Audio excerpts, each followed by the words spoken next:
Hello, everyone, and welcome to Verosint Live. I am Melanie Summer. I'm your host for this event, and I am joined with Mark Batchelor and Travis Favaron. Today, we are talking about fraud insights dashboards. These are amazing reporting tools that you have available to you in the Verosint platform today.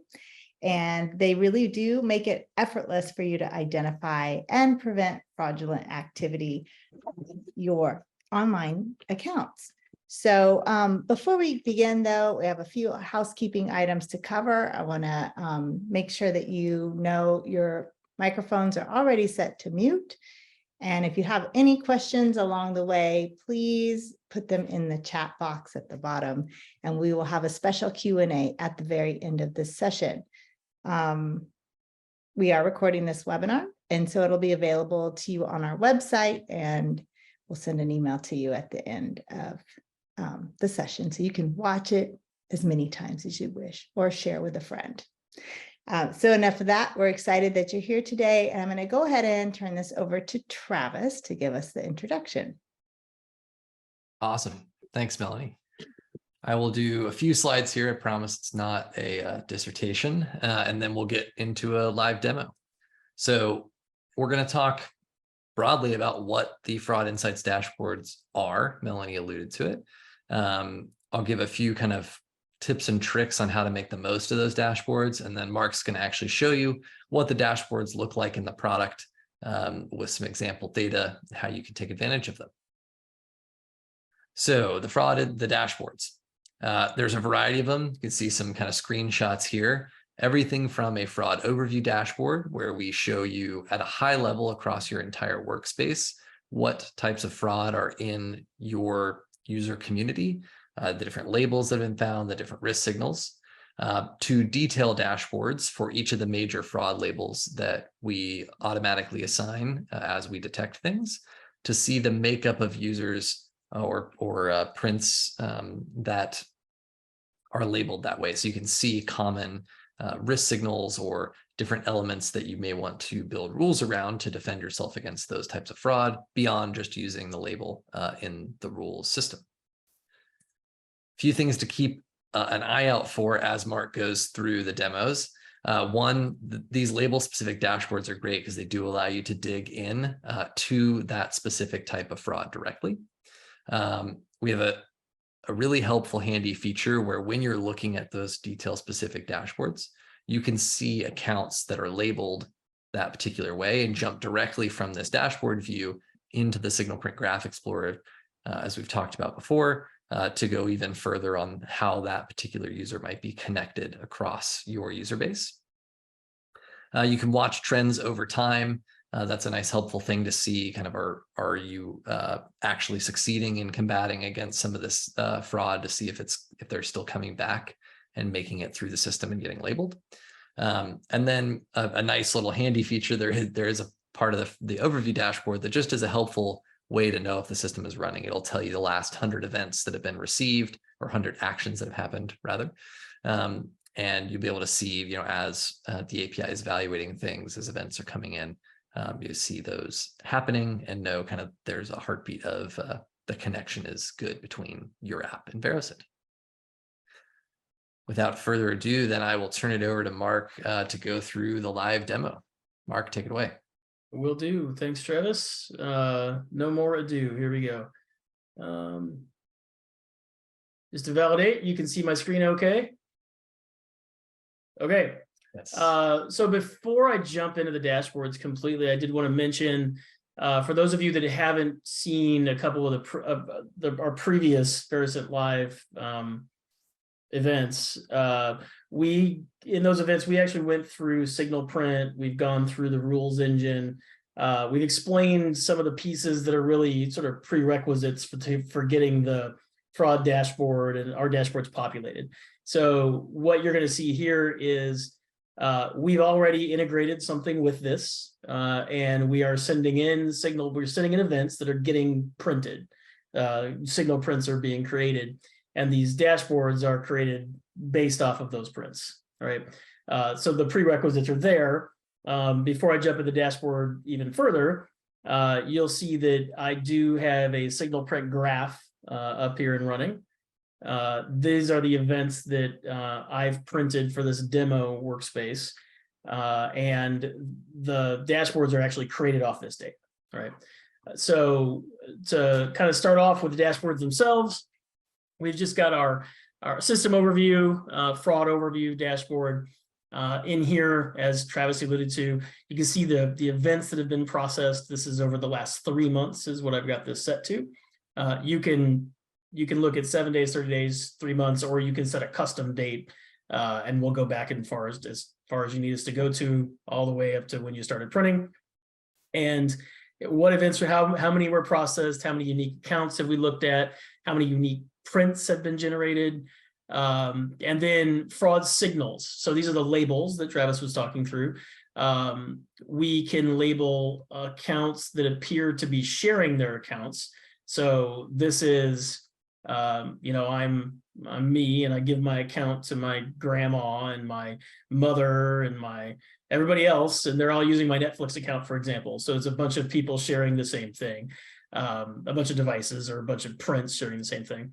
Multiple accounts, that's me. I may be mabatchy@gmail.com. I may also be mark.batchelor@gmail.com.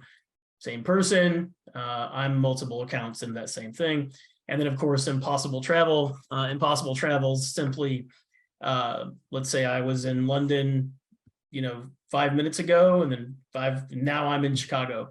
I logged in against both different places. That's physically impossible. I could do it on a VPN, but I couldn't. It's physically impossible. So technically it's impossible travel. You'll see which signals are popular amongst my user base. So in the case of this demo tenant that I'm running on, 96.3% of my users are actually coming from free email providers. That's a signal we could write a rule against, or we could look through. I have 81.2% of my users are doing account sharing. I've got a ton of impossible travel, a ton of hosting providers. That's IP addresses that originate from places like Amazon, like AWS or Google Cloud or another hosting provider. Lots of proxies and on down, right? As a matter of fact, I can open this up even more, and I can see I've got 1% bots, 2.1% are malicious. You get the idea. These are the signals that are built to create those prints. Moving through these, though, let's go look at account sharing. So this will just take me to the account sharing dashboard. On my account sharing dashboard, this will tell me a little bit about what type of sharing problems I've got. So in this case, I can see labels being created. And since this is a demo tenant, you'll see that every so often we rerun this data to keep the tenant fresh. And that's what this ebb and flow is. Maybe a normal one of these might show uptick or downtick over time, but this is us reloading the data all the time. In this case, you can see that I have one account that has 4,170 things associated with it. I'll show you that here in a minute on the screen. And then again, signals, email signals, IP signals. But more importantly, on these further down dashboards like this one, I can go drill into my users to see where the account sharing is actually using. So I can see this Thompson at Von Ruden at Cox.net. If I click on Explore here, this is actually going to take me directly to it in our signal print Explorer, and you can see that this particular one has done a ridiculous amount of account sharing.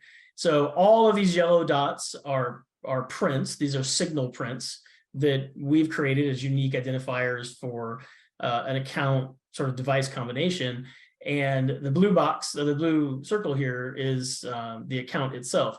So in this case, this particular person or account, we've labeled as account sharing. So our ML figured that out.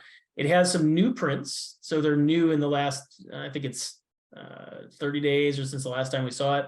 And then lots of impossible travel has happened here.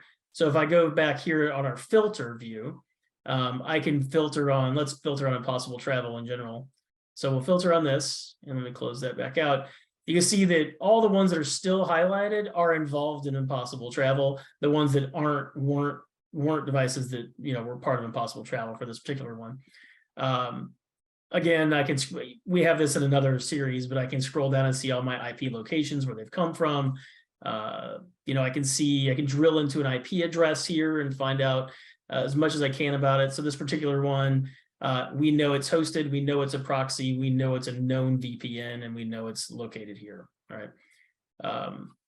Going back to our dashboards, multiple accounts looks a whole lot like the account sharing dashboard, only in this case, it's specifically for people that have multiple accounts. You can see the ebb and flow of us reloading our data.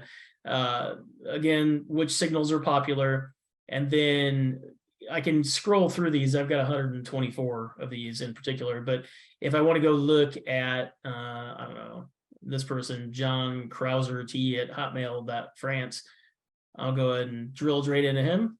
And in this case, you can see that the graph, this is what a multiple account situation looks like, right? So these accounts here are all associated with this same account via these yellow dots, via these prints, right? And so it's likely that I'm the same person that has multiple accounts in the same platform. And this is all being done by, you know, just sending us data and us generating those signal prints. Moving through these, impossible travel. Impossible travel kind of looks like what I think you would expect it to look like, right? This is a demo tenant, so we've got a whole bunch of crazy mocked up data, but these are all the hot spots for impossible travel. You know, what locations they've come from. I can then sort this by signal, and I can say, great, show me everybody that is a bot, a known bot, and where they've come from. I can sort by, you know, show me everybody who's a known proxy, right? So I can just get an idea of the locations that I'm, you know, getting access from. And then you can see, I can look at for potential threats on those domains. You know, like these particular email domains don't have valid SPF records or valid A records. And then again, I can go through and just show me impossible travel events. So we'll go back into the graph just by following through with that. And there we go. There's a whole bunch of them down here for this person. So if I were to filter on impossible travel here again, I should see that, yep, all of these are involved in impossible travel for that particular person. And then the last part of our dashboard I wanted to show is our signals intelligence dashboard. Think of this dashboard as not raw intelligence, but think of this as every time we generate a print for a user, when somebody logs in or they register or whatever, every time you send us data and we generate a print, we evaluate that print across all the signals we can. And the signal intelligence dashboard is just surfacing all of the signals that you've evaluated against accounts and IP addresses and phone numbers over time, right? So in this case, we have email signals, IP signals, and phone signals up here, right? In this case, for the email signals, you can see that my most popular signal that gets flagged is an invalid ICANN suffix. And then after that, it's invalid MX records, invalid DNS server, invalid domain, invalid A record, and then free. If I come down here to look at these under potential threats, let's look at invalid domain, because no one should ever have an invalid domain, right? So if I click on this, this is actually going to show me all the account/IP combinations. And if they have a phone number, it'll show that as well. And then if I open one of these up, I'll get all of the signals and what we evaluated for each one of those signals in a big JSON. So you can see this person was in Bangkok. They, you know, they have a valid MX record. They have a valid A record. They have a valid SPF record. It's with Virgin Media Limited. You can tell if they've been in a breach. You can see the last time you saw them. Everything, it's just a big dump of all the data, right? If I had people that have been exposed in breaches, I don't, it's demo data. I would see the breaches and who was exposed over time. I'd see how many breaches they were exposed in over time. And then if I wanted to, I could then write a rule to protect myself against that in real time. So the idea behind our dashboards is to help you discover what's happening in your own environment. So to look in the IP signals here really quick, we were just looking at email there for a second. We'll look at IPs.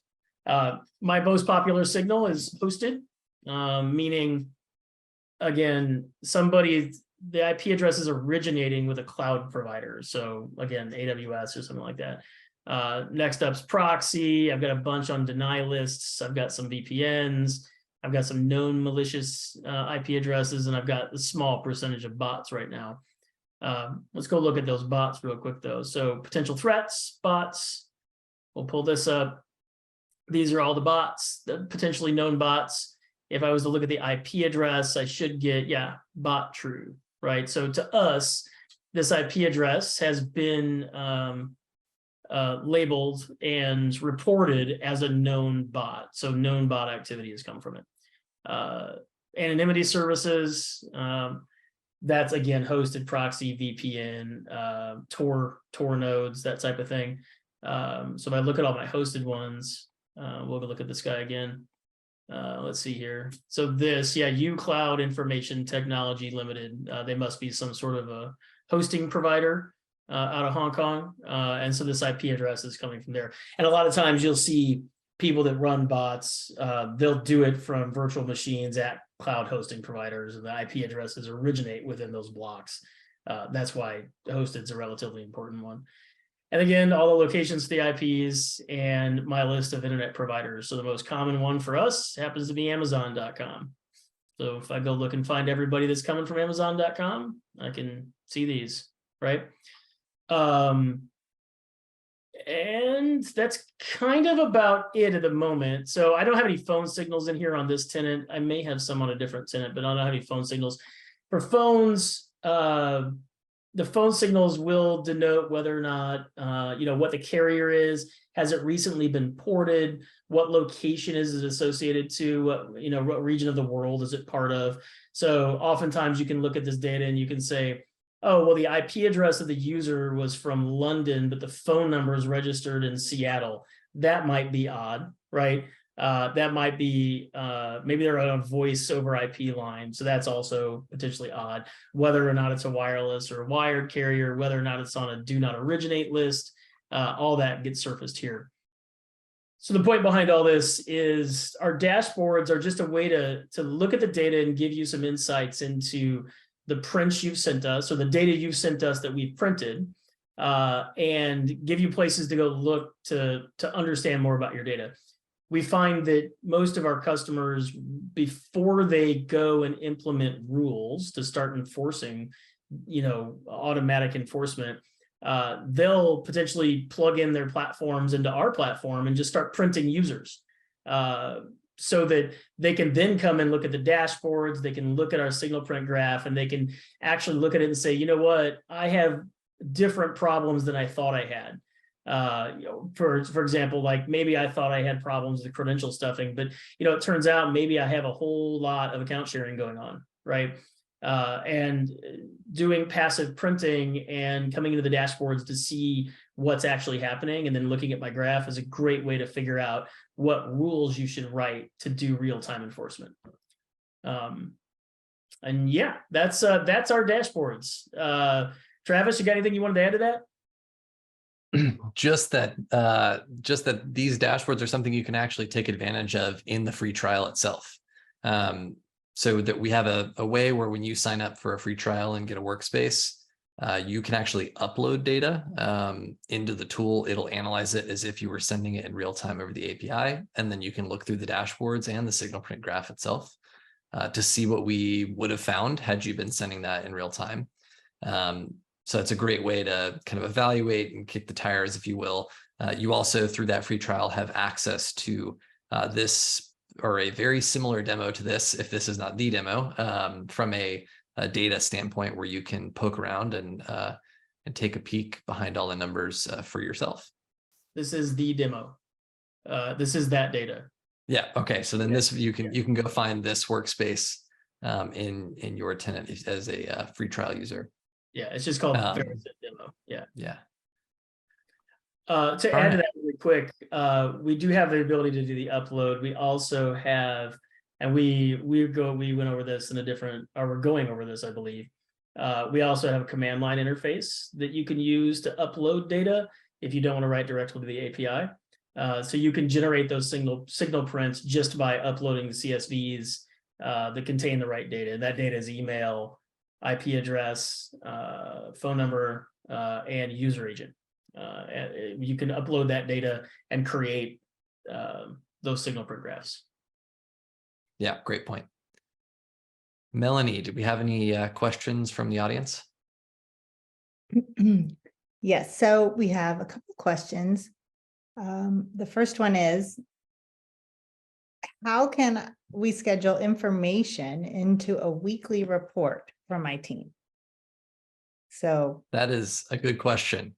So the best way we recommend sharing this information with your team is actually to add them as users to the Verosint platform. So we don't have any limitations on the number of users you can have access to. And it's a great way to have them be able to actually interact with these dashboards, dive into the signal print graph. Those things don't translate very well to kind of static emails or PDFs. And if you're worried about those people getting in and maybe accidentally changing a rule or affecting something in production, you can send them an invite and then set them as a read-only user so that they are only able to actually see the reports, click around, and view things, but they can't actually make any kind of breaking changes. So that's how we would recommend sharing this with your team so that they have access to the same information. Yeah, and I just kind of, while you were talking there, I was walking through the admin interface. As you can see, I could invite Melanie here if I wanted to. We'll just, Melanie, I know this isn't your email address, but all right. And then I can invite Melanie, and then I could come back to it, and I could say, hey, Melanie, you know what? I only want you to read only. I don't ever want you to mess up my rules. And then when you accept that invite, you will be read only, and you'll be able to, the way that looks is back over here on the Verosint demo.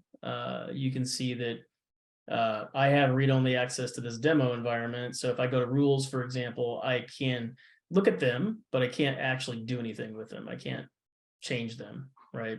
So it's read-only access. Awesome. Okay. Any other questions, Melly? yep, there's one other. How long would it take for me to have a valid dashboard? Is it available in free trial? Yeah, so the dashboard's absolutely available in the free trial. And how long until it's kind of valid somewhat depends on how you want to do things. So if you were to set up the API and just naturally let it send events from your app to Verosint, it would probably take a day or two or three before you had enough data to start really doing things, depending on the usage in your app. But we also allow you to upload historical data. So if you have the ability to grab like a log file or something to that effect from your application, say for the last 30 days, you could do that and upload that in the free trial. And you would be able to look back through that data as if you had been sending it to Verosint all along. So one of the nice advantages to the techniques we use on analyzing that data is you can upload the historical data, and that works as well. If you were to become a customer, we could help you upload historical data so that you start with something on day one instead of having to wait 30, 60, 90 days in some cases for other tools to get to that kind of point of value and having enough understanding. Excellent. That is it. That's the last question we have. Give everybody Awesome. a chance. I think we're good. Well, I'll give one last plug for the free trial because I do think it's a powerful way to evaluate our tool and understand how it works. So verosint.com/free trial, and you can sign up for a free trial yourself and basically do all the things you saw today in the demo and more. So it's a pretty great free trial and should give you a lot of opportunity to evaluate. And of course, if you have any questions along the way, We are always here to help. So please reach out. Awesome. Thank you, guys. Thank you. Thanks. Thank you. And be sure to visit www.verosint.com, where you can get all of the information and access past Verosint Live episodes as well. Thank you.